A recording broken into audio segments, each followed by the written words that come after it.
Hola, ¿qué tal? Muy buenos días tengan todos. Es un placer nuevamente el poder estar en sus pantallas. Mi nombre es Jorge Saldívar y soy seminarista en la Iglesia Misión Buenas Nuevas. Por la invitación de la pastora Ana Juárez, nuevamente podemos compartir este tiempo de meditación.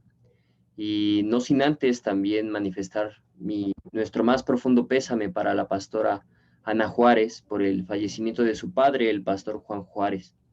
Estamos muy contentos también por la vida del pastor Juan Juárez. Sabemos que él escuchó el Evangelio. También sabemos él dedicó su vida para predicar la palabra. Dios lo tenga en su santa gloria y ahora los ángeles están teniendo fiesta también en el cielo. Manifestamos reiteradamente nuestro sentido pésame para la pastora Ana Juárez y su familia.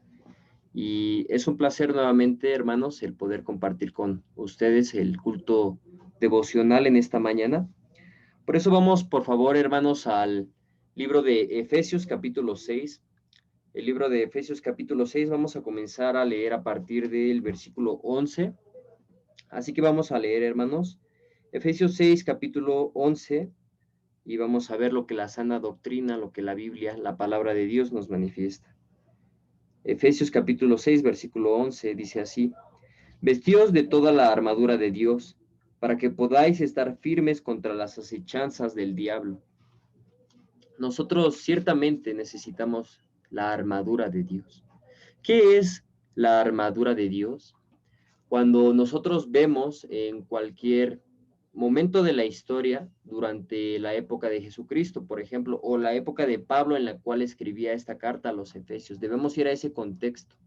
Pablo, estando en aquella época mirando y viajando por distintas naciones, podía ver a los efesios, podía ver a los romanos, miraba sus armaduras, podía ver cuáles eran los puntos más importantes de estas armaduras, principalmente la armadura, por supuesto, que le daba la protección de su corazón.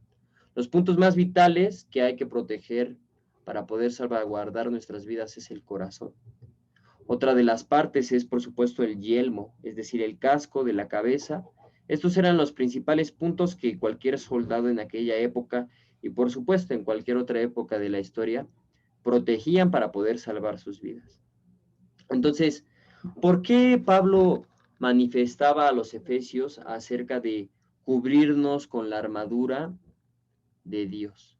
Esta armadura no es otra cosa, sino el tener firmemente la fe en nuestro corazón, la fe y la certeza de la justicia de Dios, aquella salvación que Dios nos dio por medio de la sangre de Jesucristo. Nos ha sido dada además con el entendimiento, con la convicción en nuestro pensar de que Jesucristo ha cubierto con su sangre todos nuestros pecados, nos ha limpiado. Entonces, ciertamente esta armadura, esta fe en el corazón, esta convicción en nuestro entendimiento, de que Jesucristo por medio del derramamiento de su sangre ha cubierto nuestra maldad. Nos ha dado una nueva justicia, ha quitado nuestra justicia y nos ha dado la suya propia, la justicia de Dios por medio del sacrificio de Jesucristo. Vamos a leer ahora el versículo 12, hermanos. Porque no tenemos lucha contra sangre y carne, sino contra principados, contra potestades, contra los gobernadores de las tinieblas de este siglo, contra huestes espirituales de maldad en las regiones celestes. Como podemos ver aquí, nosotros no mantenemos una lucha con el mundo. La principal lucha del cristiano no se encuentra en las elecciones, en la política. La principal lucha del cristiano es no contra carne y sangre, sino contra las potestades del infierno. Sabemos Satanás, Lucifer, el ángel de la potestad del aire. Ciertamente Dios en el principio le dotó con una gran sabiduría, con una gran fortaleza, con gran poder. Nosotros de ningún modo por nosotros mismos podríamos vencer a aquel ser espiritual que tiene tanto poder. Es imposible que nosotros queramos enfrentarnos a Satanás. No podemos contender contra él, pero ciertamente Jesucristo, si nosotros hemos creído en Jesucristo y tenemos la convicción tenemos la fe en nuestro corazón de que ya Jesucristo ha lavado para siempre nuestros pecados, entonces Jesucristo mora en nosotros. Entonces, si Jesucristo mora en nosotros, si ustedes conectan su vida con la de Jesucristo, entonces el poder de Jesucristo mora en mí. La sabiduría de Jesucristo es mía. Por medio de ese poder, por medio de esa sabiduría, puedo combatir contra las potestades del infierno. No por mí, no por mi entendimiento, sino por la palabra de Dios contenida en la Biblia. Cuando nosotros conectamos nuestro corazón con ella, entonces somos capaces de contraatacar contra estas fuerzas malignas. Entonces, ciertamente, estos seres son mucho más poderosos. Por nosotros mismos no hay la alternativa. No podemos vencer a estas potestades, pero ciertamente Jesucristo lo ha hecho. Delante de Jesucristo no hay ser más poderoso. Delante de Dios no podemos temer a Satanás, porque si Dios está conmigo, ¿quién contra mí? Dice la palabra. Satanás no puede contender contra Dios, y si Jesucristo mora en mi corazón, entonces, teniendo aquella convicción, seremos capaces de avanzar en contra, seremos capaces de contraatacar contra estas potestades malignas.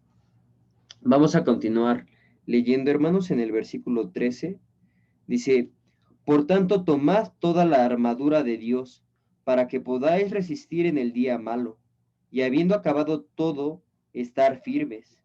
Estad pues firmes, ceñidos vuestros lomos con la verdad, y vestíos con la coraza de la justicia. La coraza de la justicia, hermanos, que protege nuestro corazón. Entonces, esta coraza, fijándola firmemente en nuestro corazón, ¿de qué justicia nos está hablando? Miren, me gustaría que me acompañen, por favor, en el libro de Isaías, capítulo 61. La Biblia, a través de la Biblia, que es un libro espiritual, Dios nos quiere reflejar su corazón. A través de la vestimenta, el vestido, Dios habla de la justicia. Ciertamente, como dice en el libro de Isaías capítulo 64, versículo 6, para Dios nuestra justicia es como trapos de inmundicia. Pero ¿qué dice la Biblia acerca de la justicia de Dios? En Isaías 61, versículo 10, vamos a dar lectura. Y dice así, en gran manera me gozaré en Jehová. Mi alma se alegrará en mi Dios, porque me vistió con vestiduras de salvación. Me rodeó de manto de justicia, como a novio me atavió, y como a novia adornada con sus joyas. Entonces aquí dice, Dios me vistió con las vestiduras de salvación, con el manto de justicia. ¿De quién es este manto de justicia? ¿A quién le corresponde dotarse del manto de justicia? Yo puedo ponerme el manto de justicia, yo tengo el manto de justicia, yo no lo tengo. Delante de Dios mi justicia es como trapo de inmundicia, pero cuando yo recibo a Jesucristo, cuando yo acepto la justicia de Dios por medio de la obra hecha por Jesucristo en la cruz, en aquel momento, entonces somos vestidos con el manto de la justicia y Dios nos da las vestiduras de la salvación. De aquel modo, entonces, esta justicia de Dios, esta justicia es una justicia eterna, una justicia perfecta, una justicia incorrompible. Vistiéndonos con esta coraza de la justicia de Dios, con aquella convicción y entendimiento, con aquella fe en nuestro corazón de que ya Jesucristo ha lavado para siempre nuestro pecado, es como nosotros podemos ir delante de Dios para buscar el oportuno socorro al trono de la gracia, donde sin duda Dios va a escuchar nuestras oraciones. Sin duda Dios nos va a ayudar a ir en contra de todas aquellas tentaciones que Satanás nos ponga delante. Por ello, hermanos, realmente es importante. Tengo solamente el entendimiento. Si yo este entendimiento, tengo la fe en mi corazón de que Jesucristo ha lavado para siempre mi pecado, estén convencidos, hermanos, de que ciertamente Dios nos escucha nuestras oraciones, somos sus hijos. Él no mira a Pedro, no mira a Roberto, no mira a Miguel, no mira a Jorge. Cuando Dios escucha mi oración, Él mira no lo superficial de mí, Él mira mi corazón. ¿Y qué es lo que ve en mi corazón? No ve ningún pecado. Porque ciertamente, como dice también el libro de Isaías, capítulo 43, versículo 25. Me gustaría también lo veamos. Isaías 43, 25. Este versículo es muy precioso. ¿Qué dice?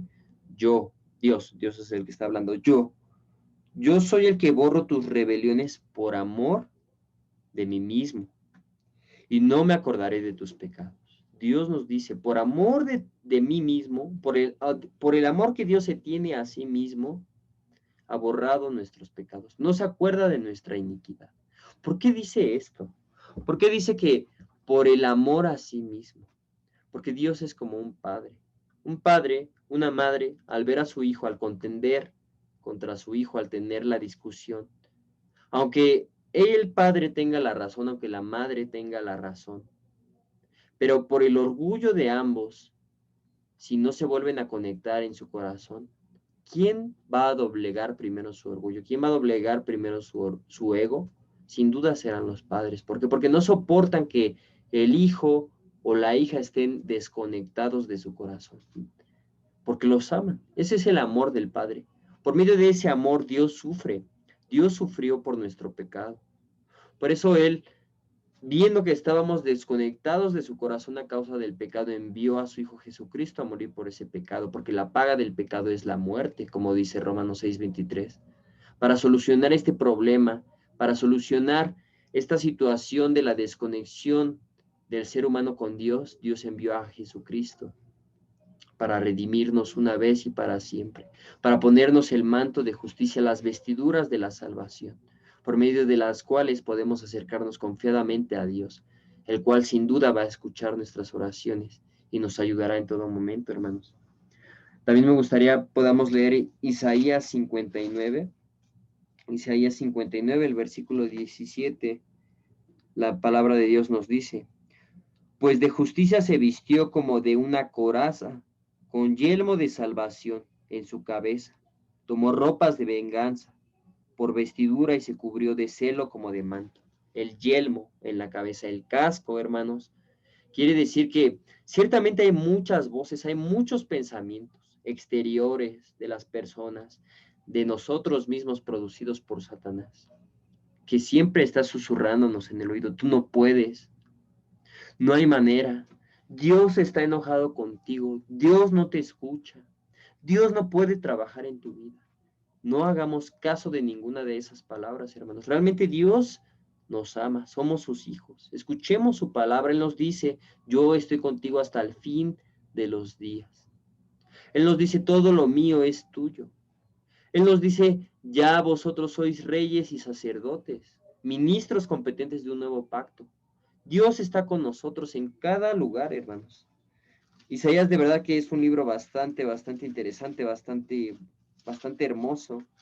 Las promesas de Dios que nos transmite a través de este libro. Por eso quisiera también que pudiéramos ver en el libro de Isaías, capítulo 41, versículo 10, dice: no temas porque yo estoy contigo. No desmayes porque yo soy tu Dios que te esfuerzo. Siempre te ayudaré. Siempre te sustentaré con la diestra de mi justicia. Esta justicia, este manto de justicia, por medio de este manto de justicia, Dios siempre nos sustentará. No temas, nos dice. Él está con nosotros. No desmayes porque yo soy tu Dios que te esfuerzo. Dios siempre está con nosotros, hermanos. Contraataquemos. No permitamos que aquellos pensamientos invadan nuestra cabeza, sino que tengamos siempre la convicción y en nuestro entendimiento de que Dios está con nosotros, de que Dios nos sustenta hasta el fin de los tiempos, hermanos. Vamos a leer ahora el versículo, a volver, por supuesto, a Efesios, capítulo 6. En el versículo 15 nos toca leer y dice así, algo muy importante, hermanos: y calzados los pies con el apresto del Evangelio de la paz. Tan hermosa enseñanza. Calzados los pies con el apresto del Evangelio de la paz. Cuando nosotros leemos en el libro de Romanos capítulo 10, vamos rápidamente, hermanos, a Romanos capítulo 10. La palabra de Dios nos dice en el versículo 15, ¿y cómo predicarán si no fueren enviados? Como está escrito, cuán hermosos son los pies de los que anuncian la paz, de los que anuncian las buenas nuevas. Entonces aquí dice que nos calcemos los pies con el calzado del Evangelio. ¿Qué es el Evangelio, hermanos? En los tiempos de Israel, los tiempos antiguos, habían un soldado llamado el evangelista. Este soldado era el encargado de llevar las buenas noticias de que Israel había ganado la guerra hasta el reino de Israel. Él era el evangelista, el que daba las buenas nuevas, el que daba la buena noticia. Entonces, ¿cuál es esta obra del Evangelio? El Evangelio es la buena noticia. Seamos evangelistas, es lo que el apóstol Pablo quiere decir a Efesios, es lo que la Biblia, el Espíritu Santo quiere decirnos a nosotros. De esta manera, cuando nosotros podemos adquirir la fe, ¿de qué modo? La fe es por el oír y el oír por la palabra de Dios. Pero ¿quién podrá escuchar si no hay quien les predique? ¿Cómo podríamos adquirir la fe si no hay quien predique? Dios nos ha dado esta gracia de conocer a los enviados que predicaron el Evangelio. Cuán hermosos son sus pies, dice la palabra de Dios, ¿cierto? También vemos en el libro de, nuevamente, Isaías, hermanos, Isaías capítulo 52. Isaías capítulo 52 en el versículo 7, el cual nos dice: cuán hermosos son sobre los montes los pies de los que trae del que trae alegres nuevas, del que anuncia la paz, del que trae nuevas del bien, del que publica salvación, del que dice a Sión, tu Dios reina. Esta obra del evangelista, hermanos, el predicar el evangelio de la gracia, el evangelio de la salvación por el medio de la fe en Jesucristo, es lo que nos puede dar la felicidad, es lo que nos puede dar la fortaleza, lo que nos puede dar la felicidad. El fundador de la Iglesia Buenas Nuevas, el pastor Oxu Park, siempre dice: si estás triste, predica el Evangelio. Si tienes deudas, predica el Evangelio. Si estás feliz, predica el Evangelio. Si estás enojado, predica el Evangelio. Cuando nosotros predicamos este precioso Evangelio, la libertad del pecado, que ya no tenemos pecado, que hemos nacido de nuevo por medio de la fe en Jesucristo, en su sangre, que se sacrificó a sí mismo por nosotros, por medio de este evangelio, hermanos, que nos dice que ya Dios borró nuestras rebeliones, que ya no se acuerda de nuestros pecados. Si hacemos obra de evangelista, nuestros corazones ciertamente tendrán la fortaleza. Dios nos dará el entendimiento, nos dará la sabiduría para luchar en contra de estas potestades malignas. Como lo vemos también en el libro de Primera de Timoteo, me acompañen para terminar, en Primera de Timoteo. Primera de Timoteo en el capítulo 6, y vamos a leer a partir del versículo 12, y dice así: pelea la buena batalla de la fe, echa mano de la vida eterna, a la cual asimismo fuiste llamado, habiendo hecho la buena profesión delante de muchos testigos. ¿Cuál es esta buena profesión? ¿Cuál es esta batalla de la fe? Portarnos bien, seguir los mandamientos. No es esto, hermanos. Es contribuir con la edificación del cuerpo de Jesucristo, es decir, la iglesia. El cuerpo de Jesucristo es la iglesia. Y Dios quiere que perfeccionemos, que edifiquemos este cuerpo de Jesucristo. ¿De qué manera? Prediquemos el Evangelio. El predicar el Evangelio no como una carga, no como una ley. Ciertamente cuando predicamos el Evangelio, la felicidad es automática. Tenemos una preocupación, una mortificación, pero cuando escuchamos el Evangelio, cuando lo transmitimos, cuando somos tubos por medio de los cuales la palabra de Dios puede llegar a otra persona, en aquel momento nuestro corazón rebosa, fluye la felicidad, fluye el amor de Cristo, fluye el Espíritu de Dios. Realmente es una gran bendición esta carrera, esta batalla, esta pelea la buena batalla de la fe, por medio de la obra del evangelista, dice el apóstol Pablo. Para terminar, ahora sí, hermanos, allí mismo en Timoteo, en primera de Timoteo, vamos a leer en el capítulo 4 y leamos el versículo 13, por favor. Dice: trae cuando vengas el capote que dejé en Troas, en casa de Carpo, y los libros, mayormente los pergaminos. Alejandro el calderero me ha causado muchos males. El Señor le pague conforme a sus hechos. Guárdate tú también de él, pues en gran manera se ha opuesto a nuestras palabras.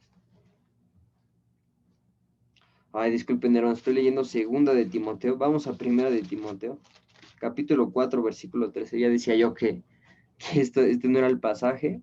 Primera de Timoteo, capítulo 4, el versículo 13 dice: Entre tanto que voy, ocúpate de la lectura, la exhortación y la enseñanza. No descuides el don que hay en ti, que te fue dado mediante profecía con la imposición de las manos del presbiterio. Ocúpate en estas cosas permanece en ellas para que tu aprovechamiento sea manifiesto a todos. Ten cuidado de ti mismo y de la doctrina. Persiste en ello, pues haciendo esto te salvarás a ti mismo y a los que te oyeren. Entonces, el apóstol Pablo aconseja a Timoteo, a uno de sus hijos en el Evangelio: enseña la doctrina que te he enseñado, lee, mantente firme en las Escrituras, enseña la palabra de Dios, predica el Evangelio, no como una ley, sino porque si tú haces esto te salvarás a otros, pero lo principal, te salvarás a ti mismo. Cuando nosotros, hermanos, compartimos el Evangelio de la verdad, cuando nosotros transmitimos la palabra de Dios, Dios nos protege, hermanos. Dios no nos permite caer ante la tentación. Nos da la sabiduría, nos da la fortaleza. Escuchemos este precioso evangelio, la salvación sin obras, solamente por medio de la fe en la sangre de Cristo. Creámoslo, tengamos la convicción en nuestro entendimiento. Ya Dios, a través del sacrificio de su Hijo Jesucristo, derramando su sangre en la cruz, me quitó para siempre el pecado. Yo soy libre de pecado. He nacido de nuevo. Tengo la salvación. Recibí el perdón de mi pecado. En su corazón la fe en ello, para acercarse delante de nuestro Padre Celestial, del Juez Supremo del universo, que dice: yo ya no me acuerdo de tus pecados, yo ya borré tus iniquidades, yo ya te vestí con manto de justicia. Compartamos este evangelio, hermanos.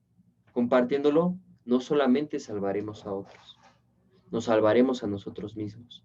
Tengamos la coraza de la justicia, la fe en el corazón, el yelmo de la salvación, la convicción en el entendimiento, el calzado del evangelio, predicar, la enseñanza, la lectura.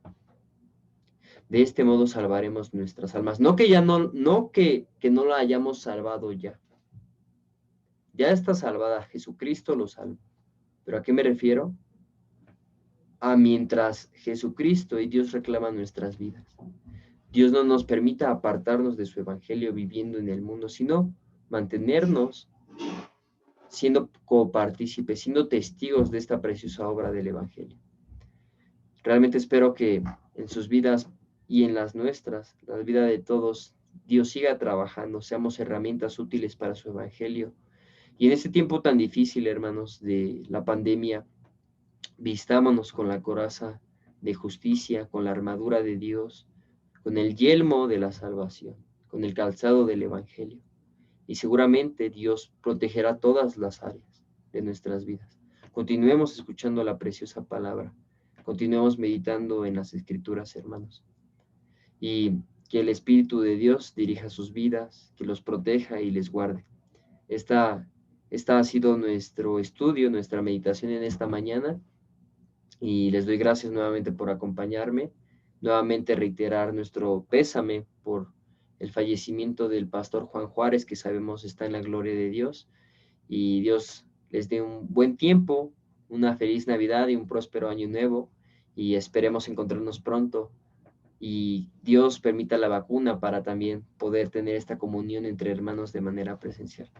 Ha sido un gusto y pásenla muy bien, hermanos. Hasta luego.